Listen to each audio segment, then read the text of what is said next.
Uh, Good evening, good morning, good afternoon, ladies and gentlemen. My name is Chandni Jaswal. I'm a co-team member at Karwaan Heritage. And today we are joined by Ritika Kochhar, who will be delivering a lecture to us as a part of the Indian Art Appreciation course that we've been running here at Karwaan. This lecture is the last part of this 24 lecture series that we've had. And very, very grateful to Ms. Kochhar for her time. And without further ado, I'll quickly introduce our speaker to our audience here, both here at the workshop and subsequently on YouTube. Uh, Ritika Kochhar is an author who has published 3 books that contemporize myth based on mythology, sustainability, gender, and others. She's also an art writer, journalist, and has written on contemporary South Asian art for newspapers and magazines like The Hindu and The India Today. She also runs multiple series like the ArtRadio, which is her channel on YouTube. She's very active on Instagram, sharing insights with lay audience about art history, and other facets on her Instagram channel called Dili Ki Diva. And today, for her lecture with us at Karwa Heritage, the title is The Tagores and Amrita Sher-Gil. The housekeeping rules are as follows. We would have the lecture for about 45 to 50 minutes, followed by a 20-minute Q&A session by the audience here in our workshop. Of course, for the YouTube viewers, you have the comment section. So please feel free to put your questions there. And once we have a sufficient number of questions, we'll write back to Ms. Kochhar and leave those answers for you in the comment section itself. So without further ado, I hand it over to Ms. Kochhar. Very, very excited for the lecture, ma'am. And over to you with now. Thank you so much, Janvi. So good evening, people. Thank you so much for being here.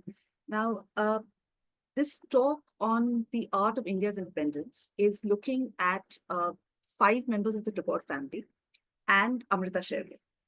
Now, the first question that will come to mind, and as a reporter, this tends to be what I tend to write about all the time. So you look at what, why, how, when, and where.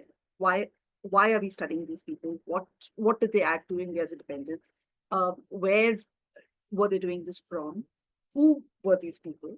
So these are the kind of questions we're going to answer today. And I promise you there are only 27 slides.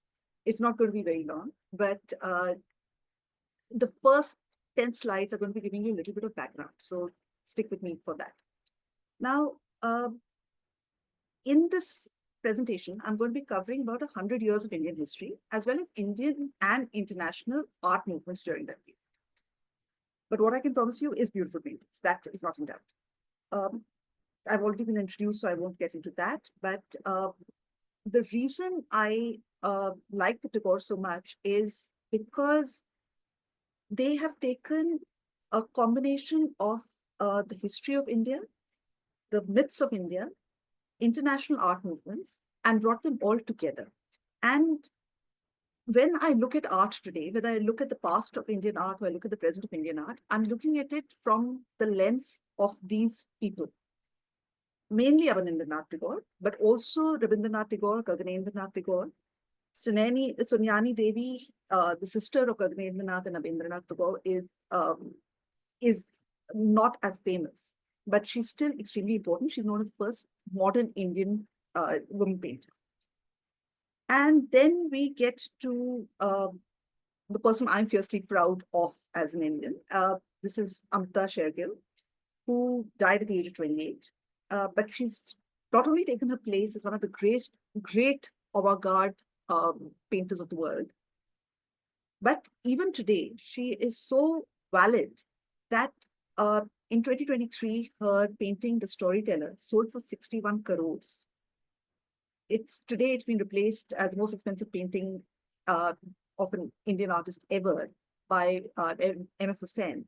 But it doesn't take away from what she has achieved and how important her work is. My second question is, why are we looking at these artists in terms of India's independence? And the reason is also, whenever a young nation is built, one of the first things that is done is a museum is set up. Whenever a civilization is being destroyed by somebody else, the first thing they do is try to destroy the monuments, the history of those people. Because if you don't know your history, you can't grow. it's very difficult to move on. So the Tagores and Amrita Sher-Gil are so important because they brought our history to us, and the myths and the stories they tell us through their works, and the way they have mixed up Indian uh, art movements, they've mixed up miniatures, patchitras, um, Japanese washes with movements like Orientalism, yeah, also Orientalism, they've chosen Orientalism, Impressionism, Post-Impressionism, Cubism. They've created something which is very valid.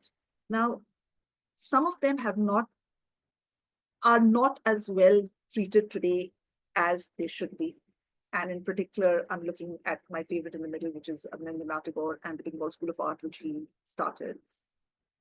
But if you don't know what the history of Indian art is and what he's brought to Indian art, you cannot critique him. So it's very important to know his art. Okay, so let's start. Now, when I start, should I put this down a little bit? Okay, now,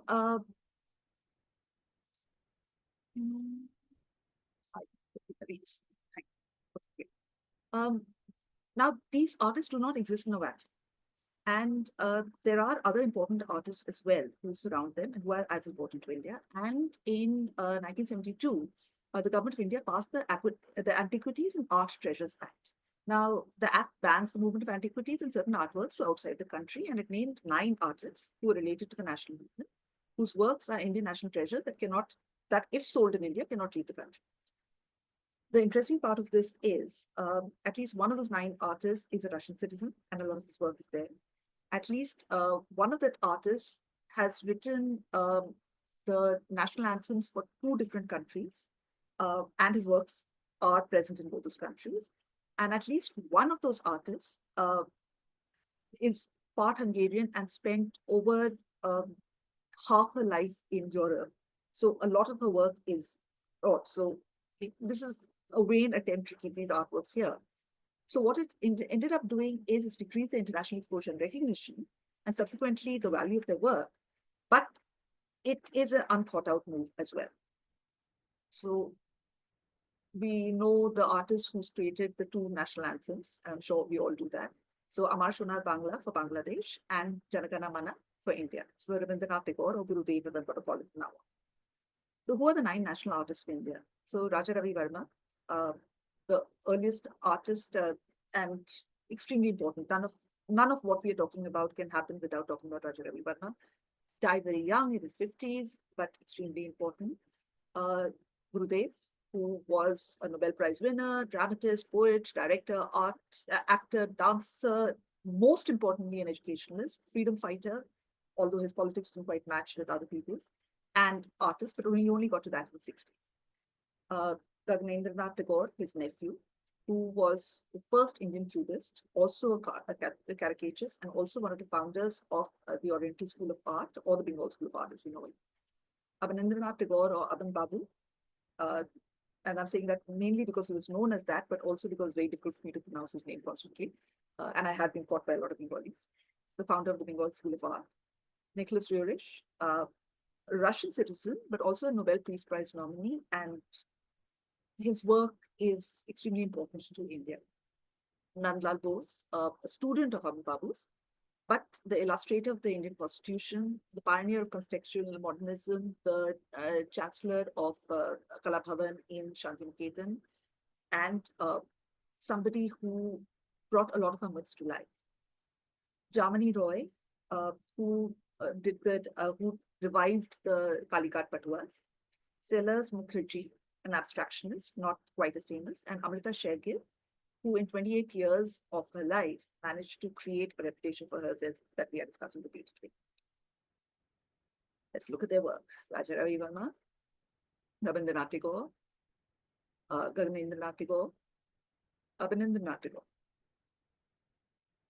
Nicholas Roerich, Nandlal Bose, and the illustrations on the Constitution, which are there even today. Jamni Roy, Selos Mukherjee, and the storyteller by Amrita Sher-Gil, the 61 crore painting. Okay, so let's look very quickly at some of this reasons why it was important for India to get its independence and what was going on in the late 19th century. So what we have here is a caricature which served as the frontispiece of the book The Grand Master or The Adventures of Koi Hai, a political satire in 8 cantos, which was published in London in 1816. Now, it's a really interesting painting. So you've got this arm which says independence, which is holding a match, which on the match is written the word so it's holding a match. The match is next to a trail of gunpowder, which is called indignation, and which is attached to a barrel, which has the words combustible vox populi written on it. So that's the people of India. Somewhere at the back, you've got India. You've got an elephant, which represents India, and it's saddled with the weight of the company's misdeeds, such as selfishness, duplicity, imbecility, alongside references of its unpaid debts and bonds. All this here. It's shackled on both its legs. On the front is written the Board of Control, and on the back is written the House of Commons. On the top, you have sitting on a sofa Warren Hastings. And Warren Hastings was the first Governor General of Bengal and one of the architects of the British imperialism in India. He was impeached and put on trial in 1785 for embezzlement, extortion, and coercion. Above Hastings' head is a Latin phrase, sutor ne ultra crepidam, let the cobbler not go beyond his shoe, implying that the EIC should have stuck to trading and was out of his leagues and tried to fight wars and administer territories. And here you have, under this plume, the Prince of Wales, who was ruling as Prince Regent at this time. And you can see he's only on the elephant, which means the implication is that the crown is only a servant of the EIC. And even in 1785, you could see where this was all leading. Okay. We've all looked at company painting. I'm sure you have studied this in a lot of detail. I'm not going to talk a lot about this, but most of these people would be quite famous. I mean, they'd be known to most of you. So you got Macaulay, who was Minister of Education, was presented in 1835. And in this, he was the adoption of English as the medium of instruction in India, replacing traditional languages in education, aiming at cultivating an Indian in blood and color, but English in tastes, opinions, morals, and intellect. The next painting is of Wajid Ali Shah, who was the ruler of Awadh and who was exiled in 1856. And he was exiled to the Garden Reach in Mediapur, which is just outside Calcutta. And famously, he brought the whole school of Murshidabad painting, etc., with him. And we would have started that last time. Now, Awadh taken over absolutely arbitrarily, and this is just an example, a very important example, what led to the War of Independence of 1857. It was known as the Grand Rear Garden of India. It was the home of many of the soldiers who fought in the British Army, and their homes were taken over quite abruptly when the British took over. Empty plots of ground were taken in their owner's absence. Buildings they couldn't convert to public use were demolished. Religious buildings that were celebrated even beyond the borders of India, because Awadh, after Nadir Shah attacked Delhi, most people, most poets, most painters, everyone had moved to Awadh. It was the center of art in India. It was the center of India at that time. So buildings they couldn't convert to public use were demolished. Religious buildings that were celebrated beyond the borders of India were seized as nazul or government property. And this was happening across India. You know who bloody Mardani, wo to Rani Jhansi wali Rani thi. In 1853, doctrine of lapse. There were her property was taken over, Jhansi was taken over. There were others as well. You had the War of Independence, which all of this brought together. The reasons we've already discussed why the War of Independence had to happen in 1857. It took 26 months for it to put down, which is something we don't discuss so much. And when it ended, the Government of India Act of 1858, also known as the Act for the Better Governance of India, transferred the governance of India completely to the British Crown, establishing direct British. That's kind of important, and we'll get to why this is important. But there were protesters as well, people who were protesting what was going on, constantly protesting. So you had Raja Ram Mohan Roy, who was a clerk in the East India Company, but also was protesting and pressing for reforms both within uh, India and the British rule. He also started the Brahmo Samaj with Dwarkanath Tagore, who was the grandfather of Rabindranath Tagore. You had other rulers. There were 550 states left at the end of 1856. Not all of them as against the British as Siaji Gaikwad is third, but Siaji Gaikwad the third was working on a lot of issues, including working for women's position to be uplifted, opening schools for women, sponsoring railways, waterworks, libraries, universities, museums, the Indian National Congress. He was also the patron for people like Ambedkar. The person after the Divan, who was his Divan was Dadabhai Naoroji, who went on to become an MP, the second Asian origin MP in London. Sri Aurobindo, all of them were being patronized and sponsored by Siaji Gaikwad. Dadabhai Naoroji, who was one of the founders of the Indian National Congress, and also, as I said, MP. You got Sir Syed Ahmad Khan, who was an employee of the East India Company. Around the time of the war, after the war, he becomes a judge. And then he pens a booklet, The Cause of the Indian Mutiny, which is a daring critique at the time of various British policies that he blamed on causing the revolt. He also started promoting Western-style scientific education by founding modern schools and journals and organizing Islamic enterprises. So knowing very well that what was the likely outcome of what was going on, he was moving towards also the two nations here. He's the first one who mentioned the two nations here. And then you've got, of course, Lal Pal, who come a little later, but who fought for Swaraj. So you've got Lala Rajpat Rai, Bal Gangadhar Tilak, and Bipin Chandra Pal, all of them freedom fighters who advocated for the Swadeshi movement and for the boycott of British goods in the country. So this comes a little later, but this is what it's leading up to.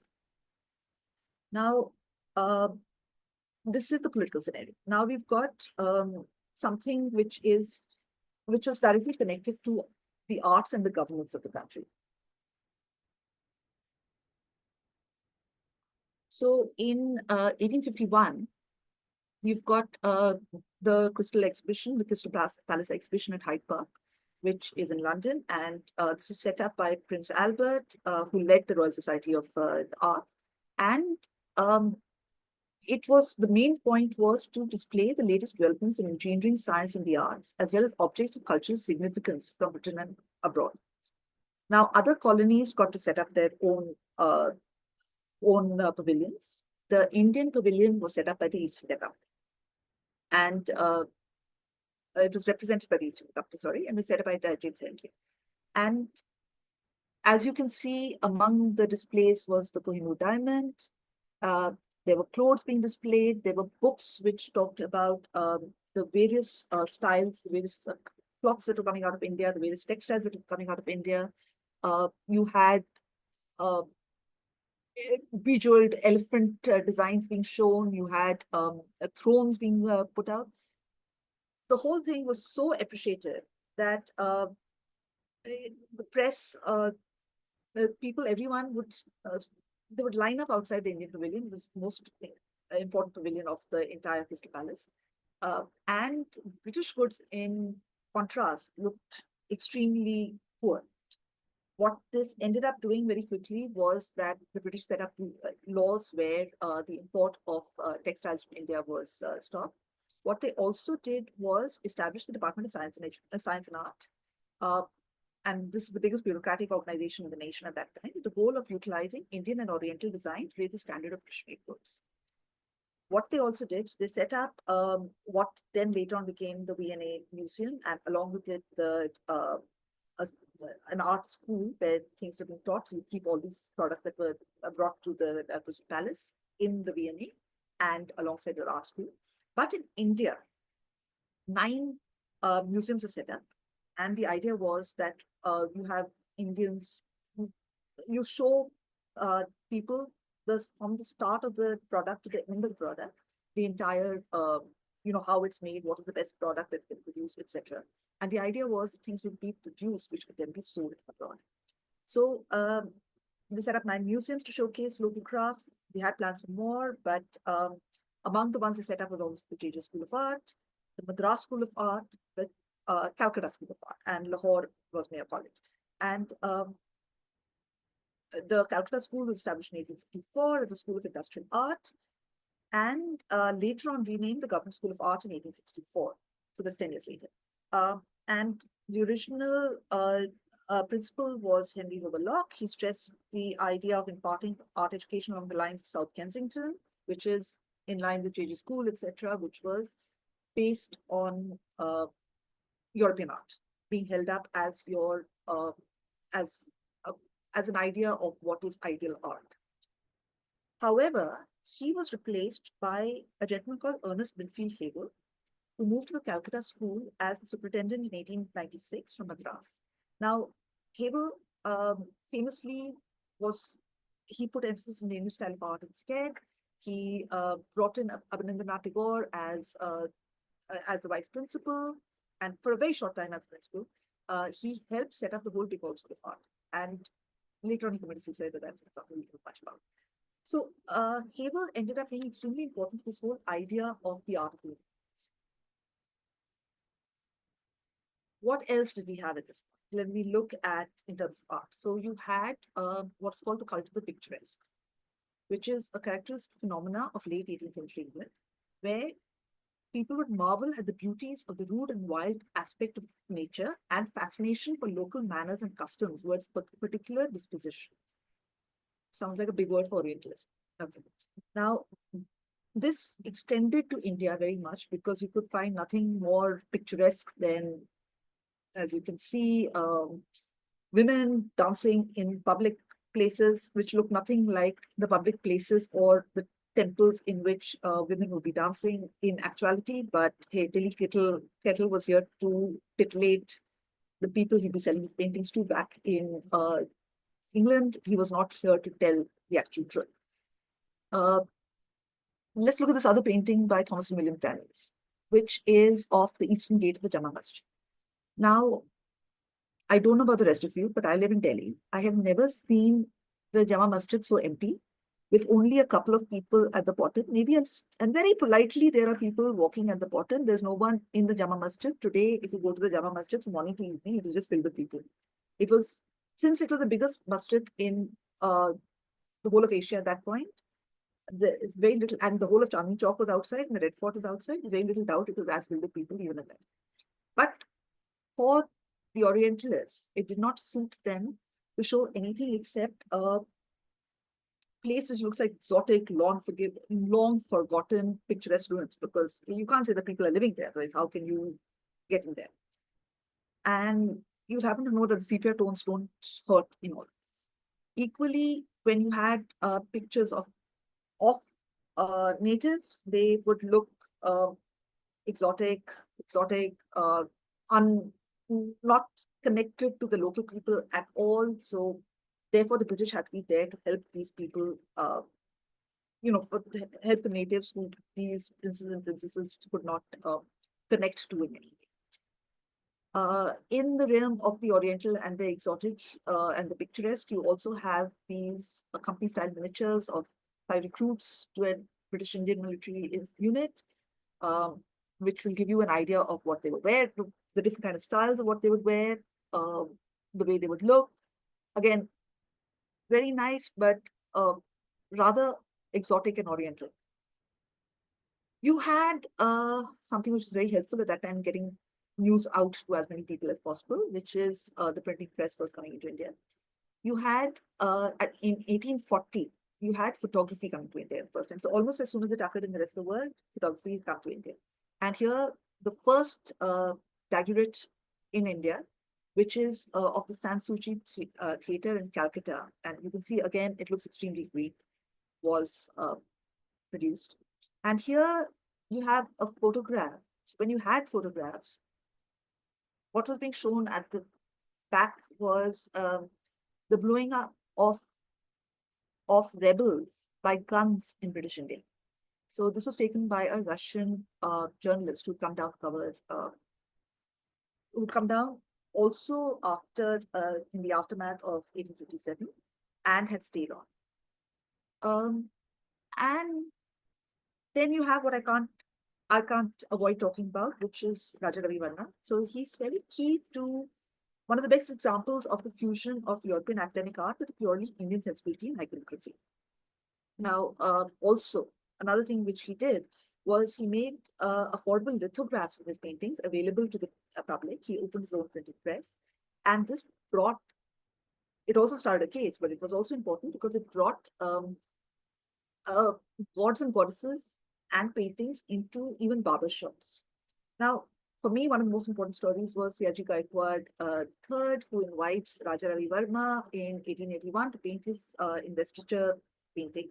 And Raja Ravi Verma stays on in Baroda to paint some 44 more paintings, and most of these were mythical.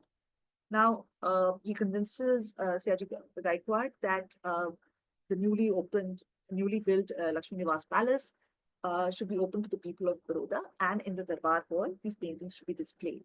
Now, people file in, file out, and at the end of the day, they would find pots of money lying out. It's very confused what's going on. They ask, and it turns out that people are only used to seeing gods and goddesses in temples, where aap chadhawa chadhate, where you give money. So they presume that in the same vein, they have to put money out here as well. And there were more than 600 people who shuffled through the Darbar Hall at Siaji Gaikwad. To me, the opening out of art of where there was this gap between the British and the Indians, where this gap between that they created. For example, in Awadh, they refused to let Wajid Ali Shah and his predecessors have their own army.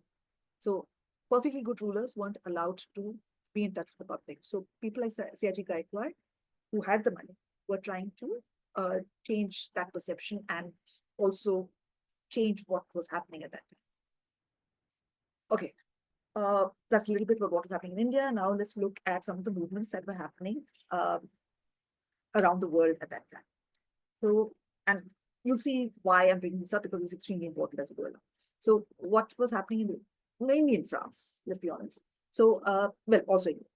So to start with, and this I think would be a definite result of photography being introduced, is Impressionism, and focuses on capturing the minute, the impression of the minute. So you'll have fleeting effects of light and color, you'll have everyday scenes and landscapes being captured, you'll have loose visible brushstrokes happening, and a focus on capturing the first impression of the place. And they're beautiful, they're exquisite. The books were also coming back to India, because you had the museums, you had the art schools, you had people traveling up and down, you had railways which were bringing art to various places. So when all this was happening, Impressionism and then Post-Impressionism from 1886 to 1905 was also being shown to the people of India. So now you've got Post-Impressionism, where you've got Van Gogh, you've got Toulouse-Lautrec, you've got people like Gauguin, you've got Seurat. Now, Gauguin, you'll see this being reflected in Amrita's work. You'll see the others being reflected in Abhinath's work. Okay, so they explore the Post-Impressionism. It explores abstract qualities, symbolic content, and personal expression. So it's not about that first moment. It's not about your impression of the first moment. It's about what you feel about it. So it's it rejects the Impressionist emphasis on objective representation nature for abstract quality, symbolic content.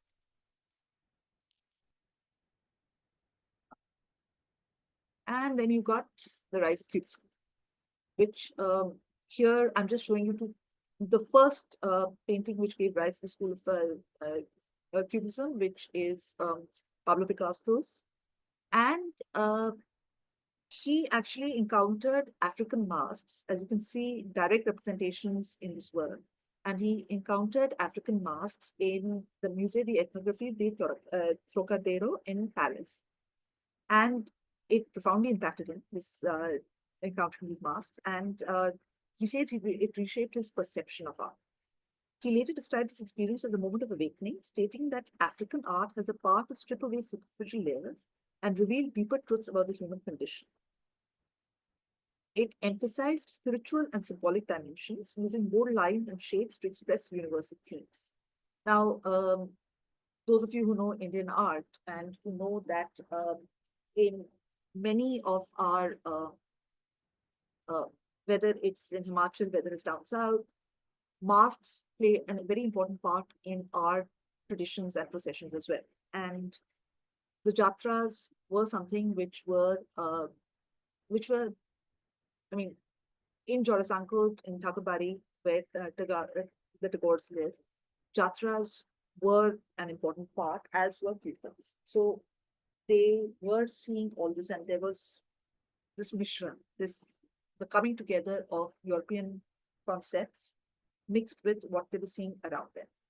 Helped very much by the fact that Tagore, for example, had visited some 30, 30 countries or something. Uh, I mean, he was a Nobel Prize winner. He was invited everywhere to speak. Okay. Uh, so very, very quickly, I'm not going to talk about this too much. Calcutta, as the capital of British rule in India, by 1901 had a population of over 11 lakhs.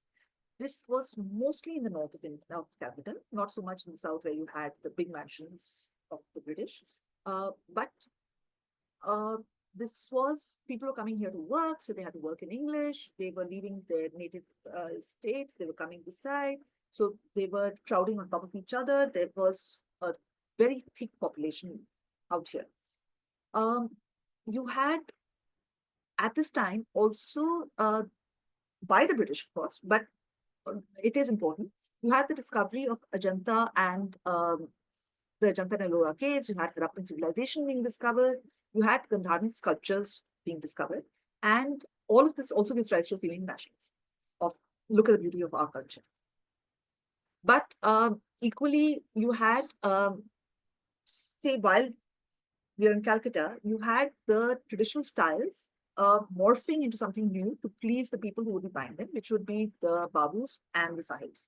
So you had, say, courtesans in being displayed, the babus and the courtesans being displayed in Kaligarh paintings, which up till then had been about gods and goddesses.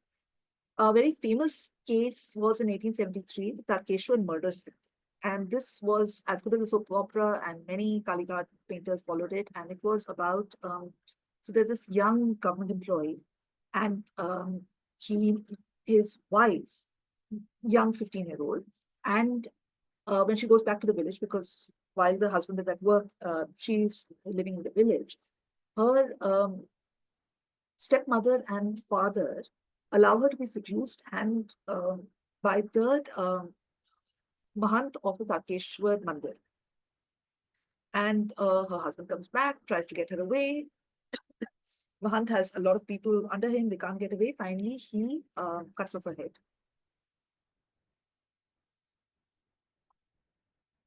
Now, this goes to court, and both the Mahant and uh, the husband are finally said to be guilty.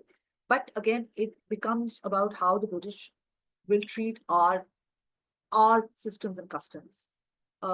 And this case was hugely followed across India. We've already talked about Ugly to some extent. Swami Vivekanand was another highly regarded reformer of this period.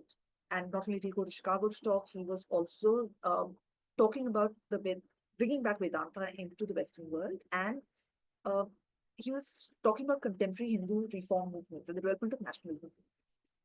Annie Besant, of course, was not only a theosophist, she was also the first woman president of the Indian National Congress. She was also an ardent supporter of both Irish and Silk. Again, somebody who the Tagores met regularly. Okay. Now, who were the Jorasankos? Who were the the Tagores or the Tagores. That was the tough part. That was all the history. Now we get into the main part of it. Now, the Thakur family, they were Pirali Brahmins who originally belonged to a village named Push in the district named Burdwan in West Bengal. And they were called Pirali Brahmins. The word Pirali comes from Pir Ali because a saint had supposedly dined with them and converted the elders of the family to Islam. And therefore, they weren't very accepted, so they had to move to the city, which was fine with them because they were rich. As you can see, extremely, extremely rich. That's Thakurbari. That is an image of the paintings inside Thakurbari. This is Thakurbari inside. And Dwarkanath's great-grandfather, Jairam Tagore, made a Tagore being more acceptable to European tongues than Thakur, made a large fortune as a merchant and as Diwan to the French government in Chandannagar. He shifted to Govindapur to Pathuria Ghata when the British constructed Fort William in the middle of the 18th century. Then you have Dwarkanath Tagore, who was actually adopted, but one of the first Indian industrialists to work for the British, also in the opium trade, but also pioneering role in setting up a string of commercial ventures like banking, insurance, and shipping companies in partnership with British traders. So, Carl Tagore and Co. was this famous building, which is famous company of his, which had shipping vehicles which went across the world. Now, Dwarkanath Tagore, one of his sons is Devendranath Tagore, and known as Maharishi, who also starts the Brahmo Samaj along with Raja Ram Mohan Roy. Out of his 14 children, the youngest son is Rabindranath Tagore. And another child of Dwarkanath is Girindranath Tagore. His son is Gunindranath Tagore. And when his son Gaganendranath Tagore is only 13, his father passes away. So he ends up becoming the person who has to, youngest family who becomes in the next generation becomes the head of the next generation. His younger brother is Abanindranath Tagore and their sister is Sonyani Devi. So it goes on and on down to Sharmila Tagore, but let's not go into that. This is Nandlal Bose's a picture of Abhindranath Tagore's salon inside his house. And among the people you have here is Kumaraswamy with his hookah. Kumaraswamy, of course, being the art historian from Ceylon, also half Dutch. You have S.N. Tagore, you have Abhindranath Tagore here, and you have Gaganendranath Tagore out here, and this is, of course, Nandlal Bose. And they Abhindranath Tagore's all his disciples went on to run many of the schools of art across India, starting with Nandlal Bose, who ran Kala Bhavan. Okay. We start with a little bit of history on Rabindranath Tagore.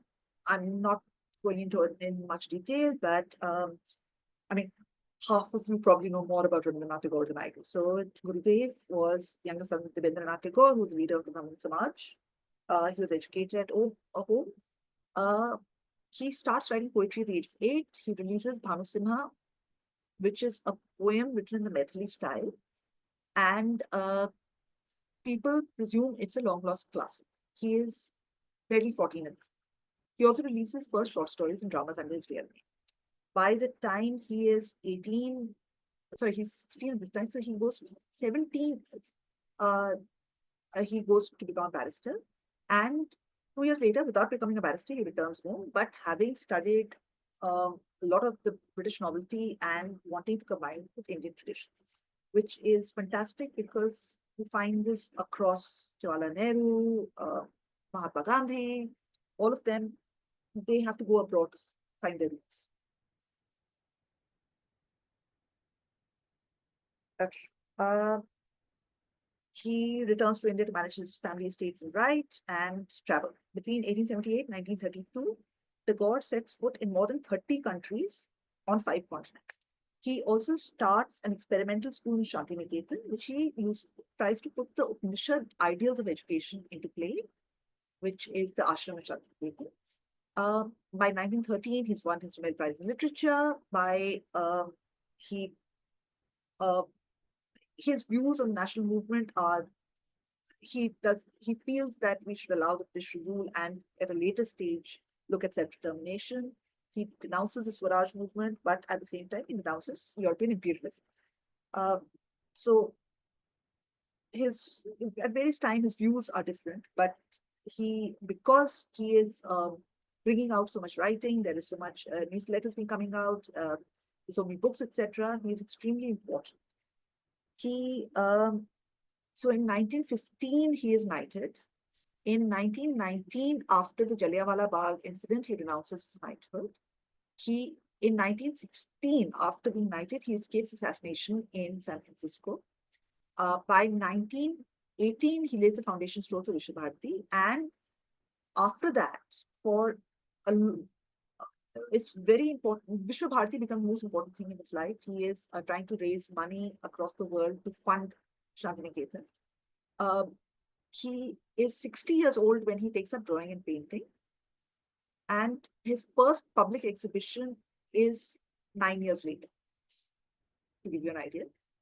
He also goes to Russia to show his paintings, etc. And on 7th August 1941, dies at Karwaan, aged 80.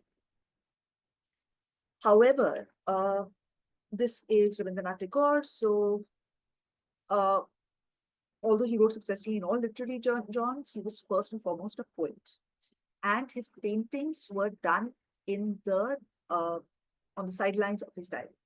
Now, Rabindranath Tagore was colorblind. He saw his nephew's painting, etc. There's so much painting going on in the house, so it gave him the courage to come there to get into painting. You can see very, very clearly the way his work develops. You can see very, very clearly the impact that Cubism, as well as the masks from Indonesia, etc., have on his work. I'm sure the masks from India as well, but these are not paintings which are titled, so you don't know. You can see how tattoos work into his work. These are his initials, but written in Bengali in the form of a tattoo, Asian type a tattoo. So that is also there. And as he gets more and more confident in his work, you can see how faces start emerging. And I love this one. I mean, this one with these eyes looking at you, and the expressions, the feelings you get from looking at these paintings are fairly strong. This is Kadambari Devi, who was his eldest brother, Jyotirnath Thakur's wife. She was just 2 years older than him. She died by suicide about a few months after Rabindranath Tagore gets married. She leaves a note saying it's because of her husband's affairs. To the end of his life, he is affected by her death. Again, as you see, each of these paintings, they are powerful. You're not going to forget any of them. We now come to Gagan Babu. So he only starts painting at the age of 38. And he is very much a pioneer of Cubism in India and of caricatures. So he writes books. He's helped found the Indian Society of Oriental Art along with Gagan Babu, and it organizes art exhibitions. It also publishes high-quality reproduction illustrated journals, including Rupam, which is a quarterly, as well as the other journal of the Oriental Society. So in the first phase, he's looking at landscapes, sketches, illustrations using Japanese wash techniques, because you had the Japanese coming into India, which include, so visiting Japanese artists influenced him. I'm not going to get into the names, etc., because I can't pronounce them. He also paints illustrations for Rabindranath Tagore's My Reminiscences. In 1914, Six was painting the sent to London and then to Paris. So following that, Cubism is introduced to his works. From 1917, he also publishes portfolios of cartoons. like Virupa Bajra, Adbut Lok, and Baba Hulud, which are merciless satires on contemporary Bengal society. He's also the driving force behind the Vichitra Club at the Tagore residence, even acquiring a lithographic press for him. He tries his hand to enormous success at each popular style of painting: watercolors, landscapes, haunting night scenes, several Bengal school washes, and Japanese brushwork.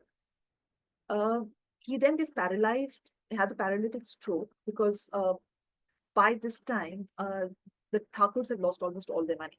So the worry, the tension of it becomes too much for him. He has a paralytic stroke and he dies. He has moved out of Thakurbari by this time. He dies in Calcutta, age 71.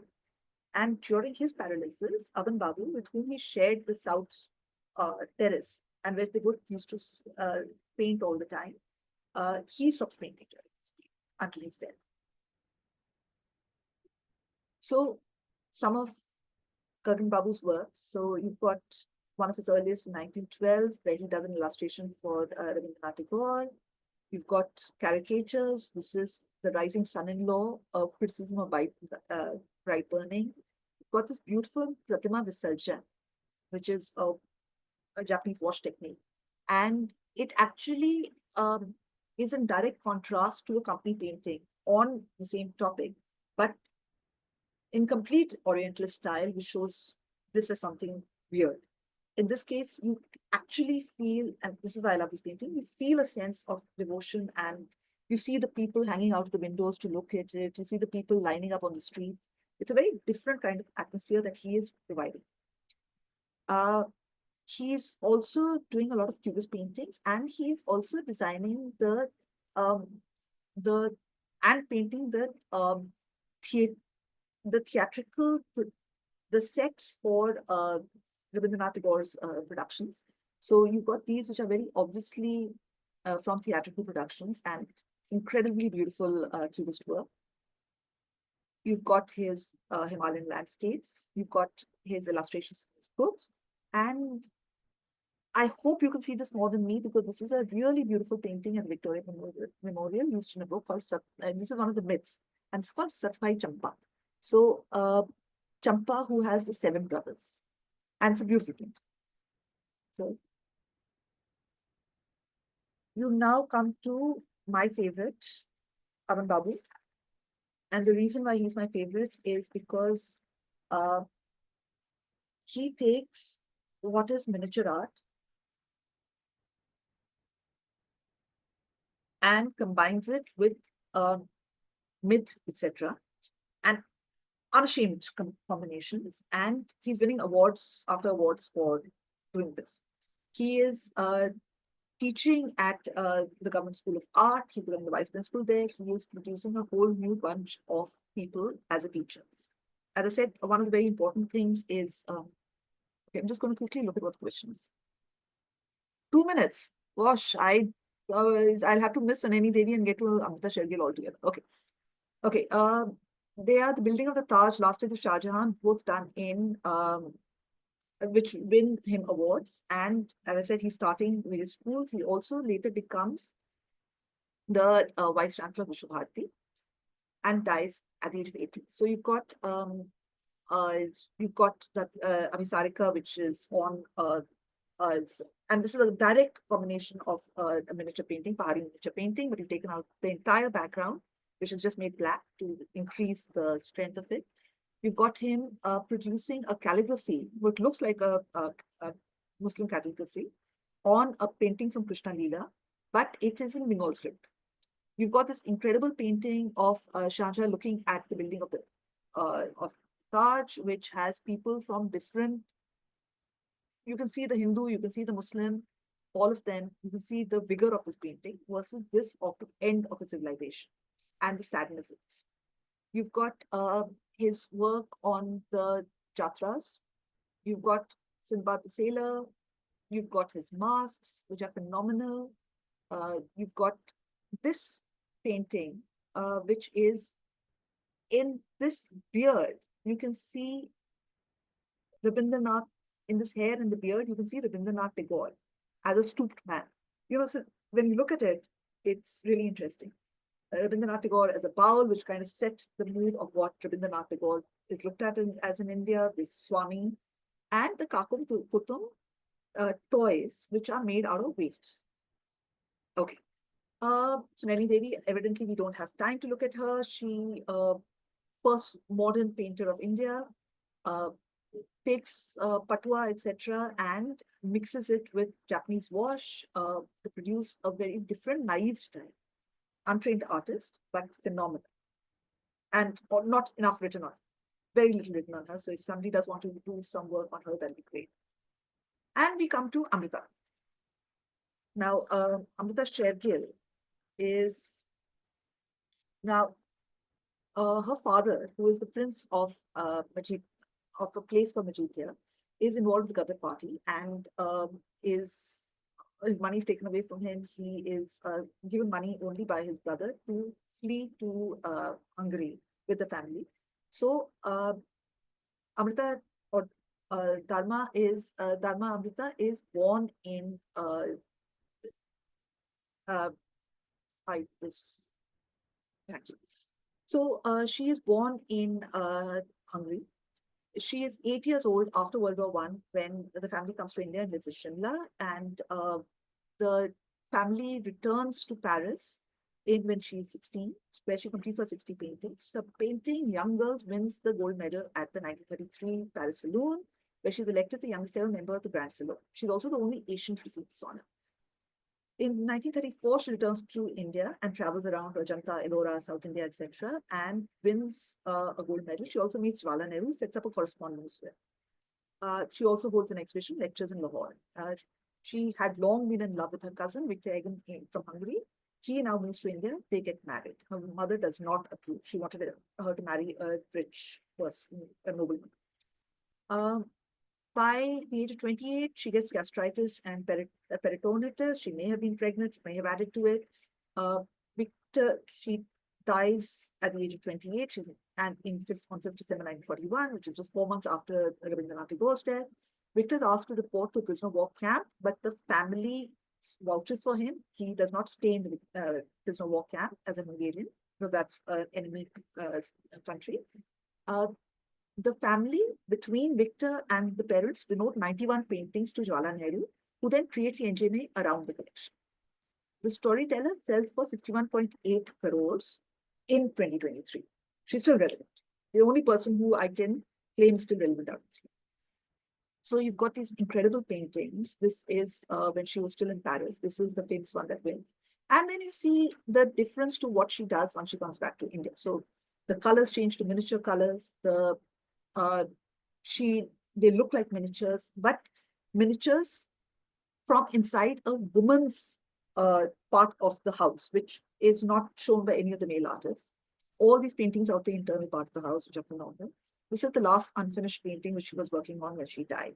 All of them famous. You can see some of them in the NGMA. All of them are with the NGMA. There's a story to the setting up the National Gallery of Modern Art, which is Abhan Babu's two of his pupils, which is Sharda Vakil and Baban Vakil, Barda and Sharda Vakil. They go to Jawaharlal Nehru saying that they want land to set up a museum. Now, Jawaharlal Nehru has Amrita's entire collection. He has the collection of Rabindranath Tagore. So, to house that, then the National Museum of Modern Art set up in Delhi in 1954, after which it is then set up in Bangalore and it's set up in Mumbai and Bangalore. Okay. I just wanted to leave you with this last image. Now, you've got this national anthem which says Janagana Mana Adhinayak Jaya Hai Bharat Bhagya Vidhata Punjab Sindh Gujarat Maratha Dravid Uchchala Ganga. I don't know if you can hear that, so I'll just leave that on. I'm putting this picture by Rabindranath Tagore on front of it. And now this is a picture of undivided India. Now, Punjab, Sindh, Gujarat, Maratha, Dravid, Utkal, Banga, Vindhya, Himachal, Yamuna, Ganga, Chalati Tiranga. The Rabindranath Tagore is talking about the outlines of India when he's talking about the Janagana Mana. And his brother, his nephew, but his brother, his painting depicts that. And therefore, they were fighting for a whole India as one. Thank you, folks. I should stop there. Exit. Should try to make myself bigger. Okay. Now, can I stop sharing, please? Yes, ma'am. If there should be a green icon on the top of your screen somewhere which says stop sharing. Or you can come back to the main page and then click the share button over there and then disable the sharing option. Okay.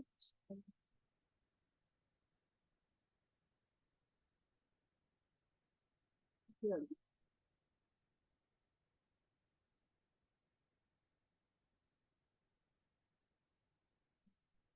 It should be non-sharing. Okay.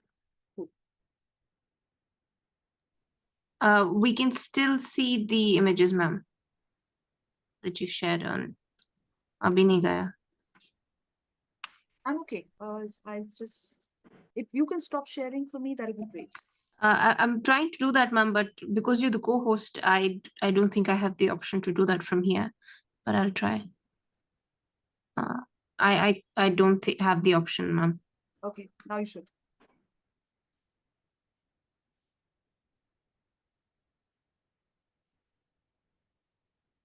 My screen. Ah.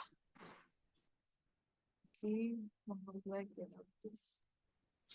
Ma'am, if you can come to the main page, the Zoom page, where you should be able to see all of us. Stop share. That. Thank you very much, ma'am. You have packed in so much of information on modern art, on various personalities who were painting in the 20th century India, late 19th century India, in this 50-minute lecture that we have. So thank you very much for giving us an introduction and an insight into their work. The floor is now open for questions, ladies and gentlemen. Please feel free to post your questions in the chat box or use the raise hand feature and directly ask Ritika ji any way that you see fit. We'll give it a minute, ma'am. Ma'am, maybe whilst people are thinking of their questions, I'll use the chair's privilege and ask a question of my own. Something that you also talked about was Abhindranath Tagore's sort of an infatuation with historical settings, especially Mughal India, where you have he's the building of the Taj, and then you have Jahara Begum sitting with this ailing Shah Jahan. And even though one can make out, if one is a student of art history, that this does not belong to that period. It's not a Mughal painting, but the colors used, even though the color texture is of course different, but the colors used are pretty similar to the palette that maybe not Shah Jahan, but maybe let's say Jahangir had a little muted palette with a lot of use of red and green. So what is your insight on that? That we don't see any other quote unquote modern painting being so Indian in its aesthetic. Everybody else is sort of looking to the West with the sketches and the pencil marks and everything. But you had these couple of paintings from Abhindranath Tagore's Oeuvre, or Atelier, which were very Indian. Is that because he was a fan of Indian history, perhaps as an individual? Okay. So there are two parts to this. One is because I was only talking about the Tagores, I wasn't talking about, and I said at the beginning that the Bengal School of Art was revived later because, but most of the people who were working under the Bengal School of Art were looking at paintings in the past. So you had Nandlal Bose, whose palette was extremely subdued. You see that I'm thinking particularly right now of Shiva drinking poison. But I mean, a lot of his palettes. You had, I'll even go as far as to bring in M.A.R. Chuttai, who was not directly under the Bengal School of Art, but who was, again, the same wash technique used out there as well. So it was all Aban Babu's chelas who were looking at this Bengal School of Art. And this Bengal School of Art was famous for this. Now, those paintings, which, and you've seen so many paintings, and those ones stuck to your mind. And I don't know, I think we must have looked at over 100 paintings today. But those stuck to your mind, and that's the ones he won the prize at the Delhi Darbar in 1903-4. And they are actually very clearly talking about British rule. They're talking about a ruler. They're talking about the one is talking about the vigor of setting up rule with including all the people, and the next painting is talking about the end of a civilization. You know, it's very clear, and the interesting part is that Jahanara is not in Mughal clothes. She's very much. It's a very interesting combination. Those paintings. It's you can just look at them for a long time. Okay, you are muted. Should I now move on to Vidya, or do you have? Angie, thank you, ma'am. We can come back to my questions later. Vidya ji, over to you. Yeah. Thank you for a wonderful lecture, especially talking about a period of transition from the earlier Indian schools to the modern, what we call, from Raja Ravi Verma and onwards. What the thought came in into my mind is, like, when we are talking about like Raja Ravi Verma, it is mostly a patronized art. He had people commissioning the art forms to him. But then when we are talking about Tagores, uh, are we talking about patronized art? And if not, we can clearly see that the contemporary art influences from the Western world reflecting on their art. So is it like that, like, those Western painters who was thinking in terms of their own mind, in terms of expressionism in various formats, like impressionism and post-impressionism and all that, cubism and all. So is it the similar liberated thoughts, or is it, how much of it is patronized, or how much of it is different, that Raja Ravi Verma and Tagore, that. So the interesting part of all these three, I will say, Raja Ravi Verma, the Tagores, I'm taking them as one, and Amrita, is they are all extremely rich. Uh, Raja Ravi Verma was a part of the Kerala royal family. The Tagores are descended from Prince Dwarkanath. You can see they're industrialists, they're extremely, extremely rich. I showed you the house, etc. Amrita Sher-Gil is, her grandfather was Raja Suraj Singh of Mahavidyas. They are all extremely rich. Amrita still sold a little bit during her lifetime. Out of her 173 paintings, the few were appearing. But if over 91 could be handed over, you can see that they did not sell during her lifetime, not too many. Despite the fact that she had people like Karkan Dalwala and Charles Fabry and everyone talking about her painting, but they were not selling. Similarly, if say, I think about 111 of Rabindranath Tagore's paintings are with the National Gallery of Modern Art, with the Government of India. So again, selling was not the main aim. He was raising money, but he was extremely rich. I mean, he was, as I said, by the end, they had to, they weren't as rich as when they started, but definitely selling his paintings was not the main thing. They were all exhibiting across the world. You can see that for all the Tagores, they were, while once Amrita had come back to India, she was not exhibiting abroad. The Tagores were all exhibiting as much abroad as possible. So in America, in Paris, in Russia, we have the list of where they're exhibiting all over the world. But selling, there are even today paintings of the Tagores which are coming out in Bangladesh, which are coming out in India. They were with various families. I don't know how many of them were handed away, how many of them were bought.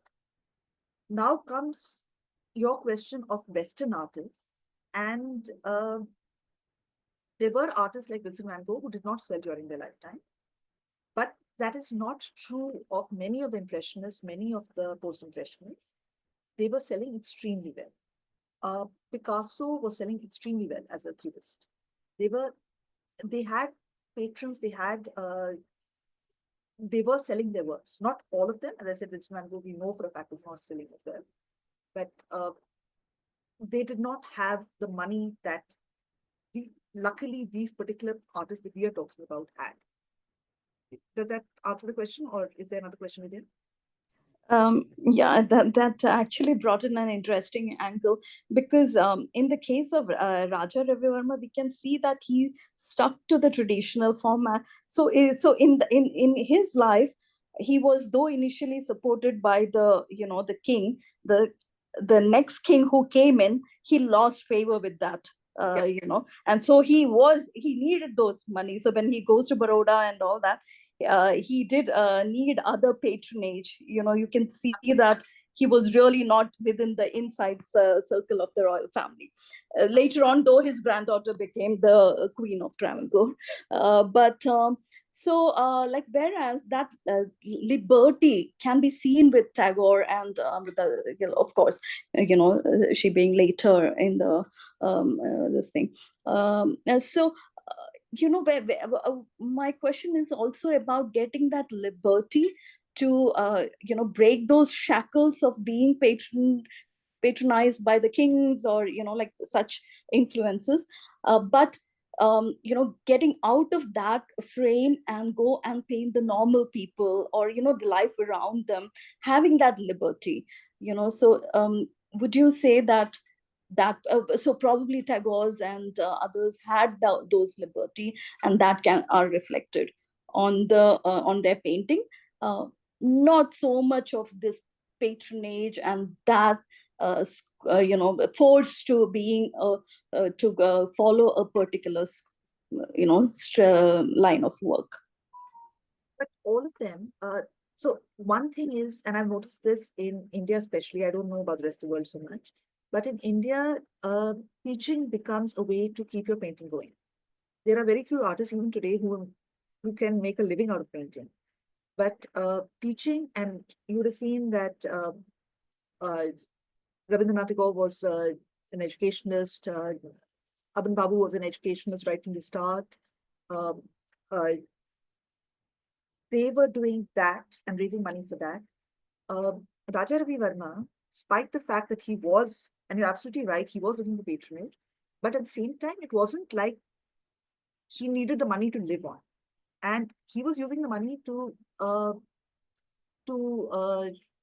start the printing press, etc. So I think he first got money in Bombay, and he also started the printing press in Calcutta. So I mean, he was fighting cases, he was moving around. So in these particular cases, they were using the money for other things as well, and they were using jobs to pay for their painting. Right. Thank you. Yeah, that answers some of it. Yes, thank you. Lots of questions flowing in. Seher, you please go ahead, and then we'll have Puneet and then Mohini ji.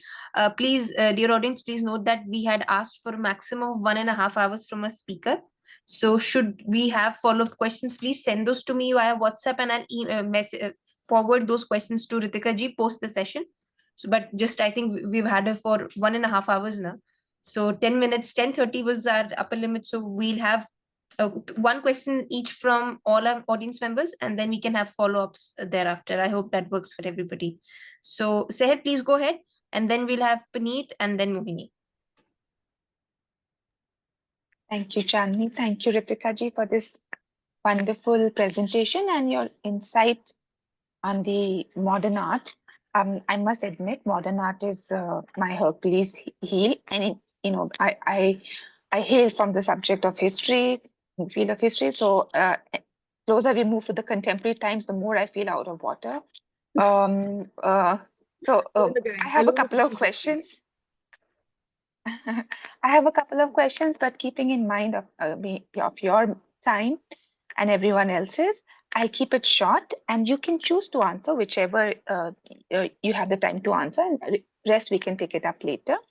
First, I wanted to ask, borrowing from the you know the great Walter Benjamin's theory of how technology has impacted art and its reception, just the mass production through photography and the printing press you mentioned, made art more available, easily available to the to the public. You also mentioned um, uh, how Raja Ravi Verma had convinced the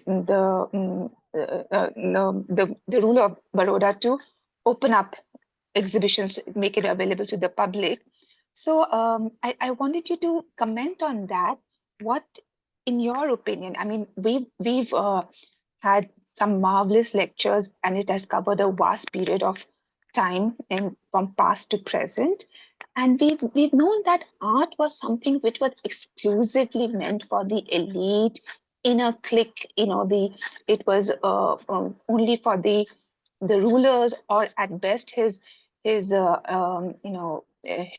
favorite few. And now it has changed completely, as I can see that it has the world of art and the artist has really widened. So I would like you to comment on this, that how is art being perceived and received at this time by this larger ambit of audience, which clearly you're talking about. The second question that I had was about that photograph, which was of the Indian rebels being blown off by cannons. And I noticed it was part of a private collection, and nothing else was mentioned over there. So who commissioned that photograph? Was it ever released? Did it carry a particular political agenda of being displayed, and on what side of the agenda, on the imperialist side or was the nationalist side? That was that did what emotion did it evoke, that picture, and was it even released, or it remained as a part of the private collection? And my last question is that even though I know that our workshop is called the Workshop of Indian Art History, but you took up a period which is so politically charged. I'm tempted to ask, on account of partition, did we lose out on certain artists who found themselves on the other side of the border? And if you could name a few on that account, it'll just add to my knowledge. That's all from my side. Okay. I did give you one example of how art was received, but that was mythical art. Another example of how art was received, which was still very recently in the National Gallery of Modern Art, and this time I went, it was not there, was in 1930. Nandlal Bose created these panels for the Indian National Congress meeting at Haripura. So they're called the Haripura panels. And they were not made of expensive material, but think about the fact that you walk in and you're walking past these huge panels on both sides, giving you the history of India. And that is one side of it. Yes, even today, I live in Delhi, and most people come to me and say, "Oh, we don't know anything about art, and is there anything happening in art in Delhi?" So, for the normal person who is not involved, even today, art is somebody else's problem. Elusive, yeah. It remains elusive for a lot of us. Yes. And this is what bothers me. So I'm taking a slight digression, if you don't mind. The reason it's elusive for us is because, and I did try to mention that during what I was talking about the British and what they did to us and the rules they brought on us. When our arts were taken to the Crystal Palace and were appreciated, and they realized that they weren't going to make money out of this, they came back to us and destroyed our arts and called them crafts. Mm-hmm. And what was appreciated out there was the same things which you have in your daily life, those textiles that you are wearing, the things which are in your kitchen, your Damascus steel cut, the okay, I'm just looking around me, and I would have wooden items which are beautifully decorated. I would have textiles which are around. I would have hairpins. I would have hair clips. Punjabi hair clips, parandiyan. There is so much art in our daily life, but we've been taught this is Right. not art. And color. There's so much color in our life as well. Absolutely. So Yeah. I think when the Haripura panels were seen by so many people, there's a reason why they've never been forgotten. I mean, we're talking about 1930, and they've just been removed from the National Gallery of Modern Art in 2025, which is almost 100 years later. But the Haripara panels are famous. We all know about them. So you can imagine the impact they made even at that time. So when art was opened out, it opened out. That was question number one. Question number two was about Vasili's work. What ended up happening, and there's some books on this. I can maybe send you a reading list later or something. There's this very interesting book which talks about this, which talks about the fact that these are journalists who are coming into India. So these works were being published. Right. There are obviously two sides of the story. One is the British journalists who are coming in, who are telling the British side of the story and saying, look, rebels, we are doing such a good job. Because they did not understand, they're stupid. They thought that we had put grease in the thing. So it all started from there, not talking about the rest of the story.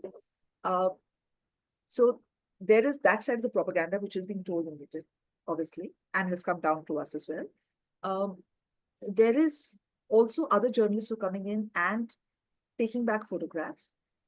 Of course, this is many of those photographs are recreated because nobody is standing there in the middle of the Battle of Awadh or the Battle of Delhi.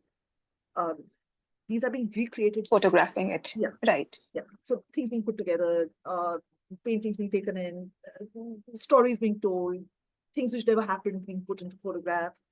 But there are journalists doing this as well. And Vasily, I think, moved on from there to look at the Crimean War, etc. Don't quote me on that. I'll have to go back and look at my facts for that. But these were journalists who were looking at it. And luckily, because he was Russian, he was looking at it. And that's why you have that painting, that picture. It is freely available on the net. I just don't know where that picture is. I can ask a couple of friends, but I'm not sure about that. That was question number two. Question number three, what did we lose? Yeah. So this is a pet peeve of mine, which is that M.A.R. Chuktai, who made the most beautiful Krishna Radha, is called The Dream, the most sensual thing. And I'll have it on my phone, I'll have it on my iPad. I love that painting. It was made by the painter who became the national painter of Pakistan. Because he was in Lahore, so he stayed in Lahore, but Lahore changed around. So we got a lot. Do you remember his name? Could you name him, please? M.A.R. Chuktai, yes. Right.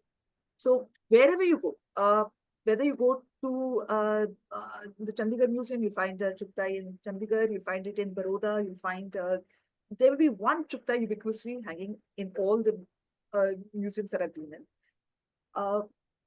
But we got back a lot. And this is, so I don't know how many of you know this story. So when India was divided, and the British did it overnight, what was decided was that what was in India would stay in India, what was in Lahore and what was then Pakistan will stay there. Now all the Harappan stuff is all there, etc. All our miniatures are there because you got Lahore, which was where Akbar spent the rest of his life, where you've got the Lahore Fort, where there were paintings being saved out there, etc. There is a gentleman who was a curator of the Lahore Museum, And he walks to India carrying miniatures on his head, Pahari miniatures on his head. He leaves the rest of his My own God. stuff behind and carries miniatures back to our country. You're very lucky Wow. in what you have. Yes, we have lost a lot. Yes, we should definitely be looking over our borders. Yes, till not very long ago, there was talk about a exhibition of, say, Chuktais happening because he's, as I said, he stayed on Lahore. His work is a body of work which is important to India. And there's so much in Right. the modern art, but we've never had that exhibition in India. We're looking at the entire body of his work.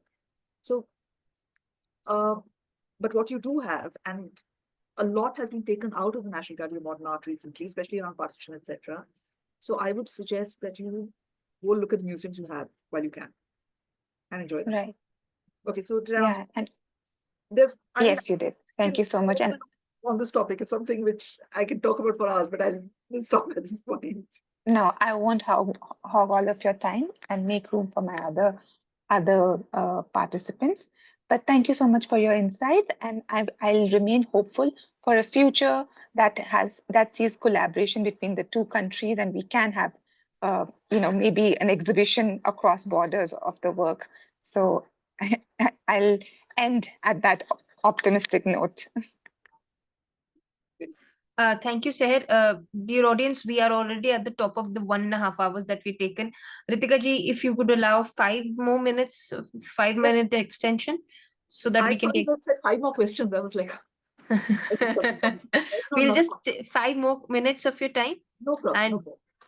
Moini ji and Puneet ji, for the questions that we are not able to answer in this live call, please message those questions to me, and I'll forward those to Ritika ji by end of the day, by end of business now. I It's will not really answer them by end of day. no, not today. I'll forward it to you, and then you can get back to me whenever you have the time. So Mohini ji आप पुनीत मोहिनी जी आप में से जो भी पहले जा सकता है, please go ahead. Hi, I'm Puneet. Ritika, I was so happy when you showed pictures of the Crystal Palace and the Baroda Museum and the Badi, because I'm an architect and I think seeing architecture along with art is something that we were taught to do, but generally the public doesn't seem to sort of understand that or comprehend it that way. So anyway, my question really is about the Tagores, and their work. I have never actually seen much of their work. This was the first time I was looking at it. I'm wondering why. But anyway, the question is, I see a lot of different sort of styles, in their entire repertoire.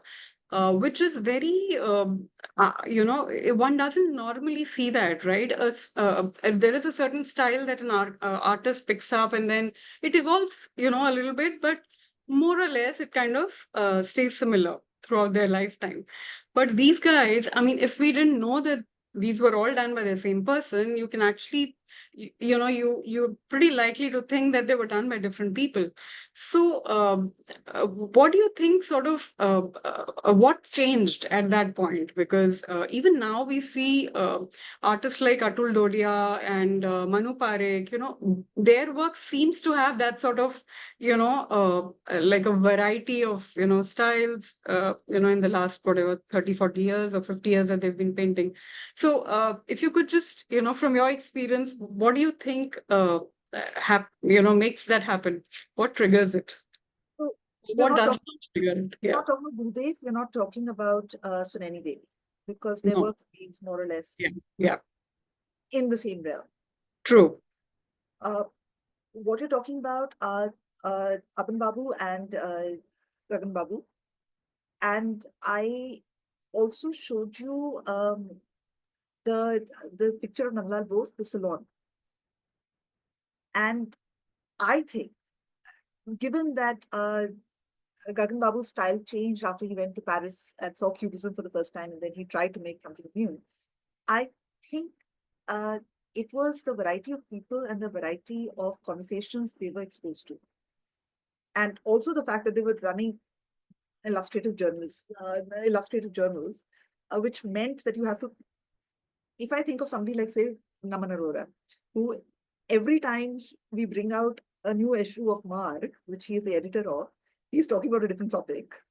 That's because you have to pour yourself into a topic. Absolutely. I think that was so on point. Amazing.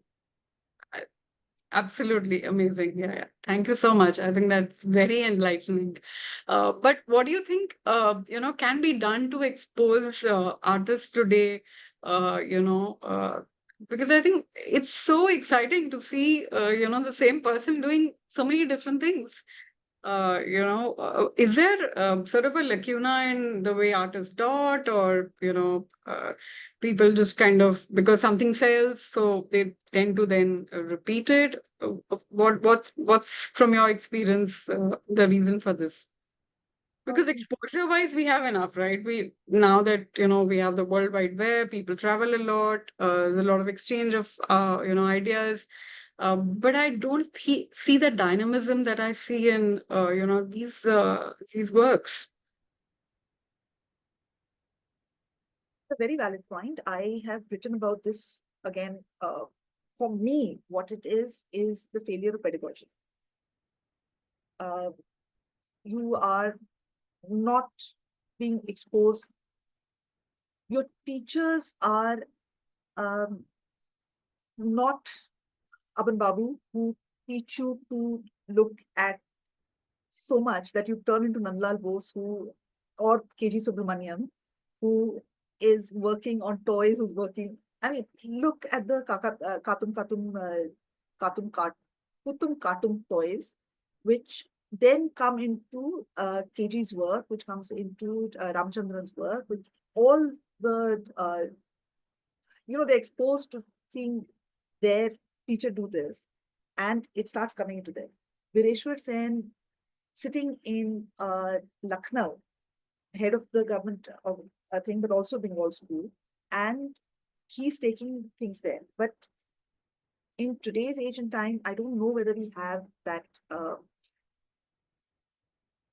Also, and this is my personal view, the progressives were so anti-Bengal school that we went in a direction which was completely Western. This is a revelation. I had no idea. Really? Bengal school is not well liked. I see. Okay. Which is possibly why you haven't seen as much Bengal school today. I would hope that today's lecture would send Absolutely. Yeah. looking at stuff. Totally. Thank you so much. We go into museums, and I do this all the time, and I do this abroad. And I'm told, all right, go look at the El Greco, go look at the Caravaggio, go look at the Raphael. But around those paintings, there are another. Absolutely. True. But we are told only to focus on certain stuff. That's my view. Every person has a different viewpoint. This is what you're asking is not written in stone.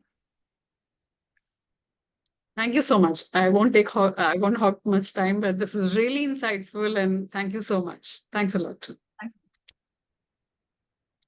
Thank you, Puniji. Moini, over to you. And I think we'll just take about 2 minutes because it's 10:39 now. So just 2 minutes. And please message your questions to me, and I'll message those to ma'am tonight or tomorrow morning. And then we'll get back to you as soon as I receive a reply. So Moini ji, last question. And Ritika ji, thank you very much for taking so many of our questions and for your lecture tonight. It's been riveting listening to you and then your responses to the questions that we've had. So thank you very much. Moini ji, over to you.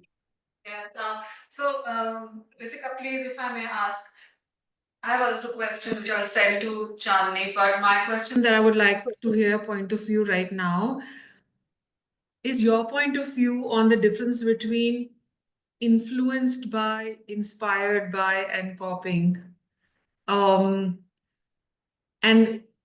what that is, that even a thing in the art world? Because in the kind of maybe profession I come from, you know, we look at creative campaigns, marketing campaigns, and we have this point of view. And I've heard a little bit of inspired by being used very often in the art world.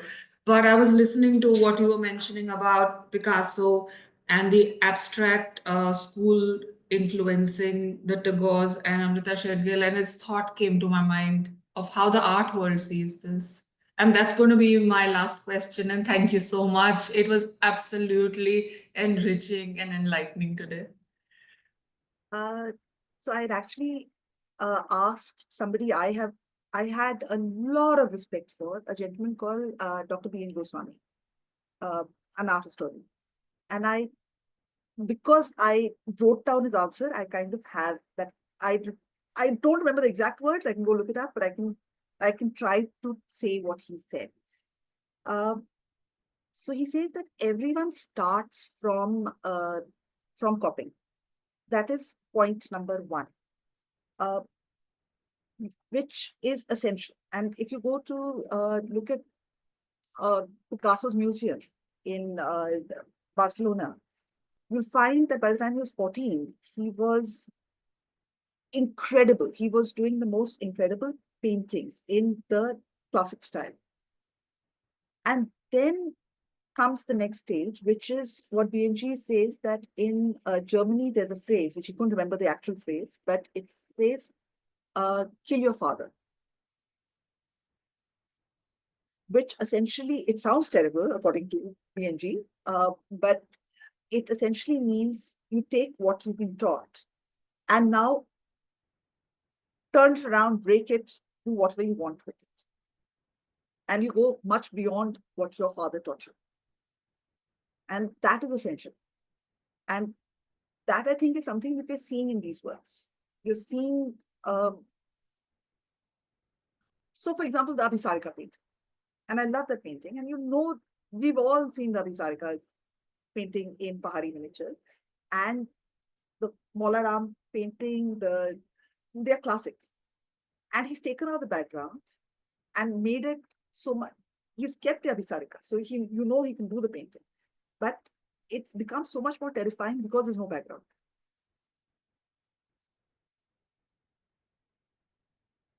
To me, that moving beyond the classical to see to what we, and bringing this forward. I mean, I am literally seeing everything I know about Indian art is through the lens of these gentlemen. What I'm looking at, you know, when I was studying up for this this talk, and the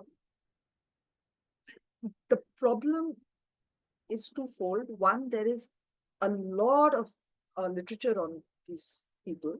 You find a lot of literature. I was looking at The Alternate Nation of Rabindranath Tagore, which is by his great-grandson, Debashish Mukherjee. I was looking at The Three Tagores by Ratan Parimu. What else are they looking at? There's another book somewhere. I mean, lots of reading went into this. But I mean, that's what these gentlemen have done, and you will have to look at what works for you and how you take it forward when you want to. So, and again, I have sat with, say, Ramachandran's works because I got lucky enough to write on him repeatedly, go look at his work repeatedly. And I used to keep asking him, sir, you've gone from a PhD on Kerala murals. Then you turned into an absolute political artist. Then in 1984, you completely changed and started making lotuses and Abhisarikas and Nayakas. How your work is absolutely pretty. And I then got to, it's only much later of looking at his work repeatedly, I understood that he was taking this route of going back to the miniatures. Understand. Thank you. That's so helpful to get that insight. Thank you so much. You've opened a whole window for me. Thank you. I don't know if I made sense or not, but No, you did. You did. You did. Thank you. Thank you so much. Thank you. thanks for waiting. And that was the last question for right now, Chandni. I think, Ritika ji, we've taken too much of your time, and thank you very much. Thank you very, very much for answering all the questions in such great detail, and for this brilliant, brilliant introduction to the world of modern art, and with all its oddities and controversies and politics, and of course its aesthetic sense. So, audience, please join me in thanking Ritika ji for her lecture, for her time, her patience, for her detailed responses to our questions. And this brings us to the end of our Indian Art Appreciation Workshop here at Karwaan Heritage. Thank you very much, dear audience. It's been a pleasure teaching you, and then also learning from you. And of course, through you, we've had the opportunity of interacting with such brilliant scholars and listening to their work and your insights into it. So thank you very much, everybody. Thank you very much, Ritika ji.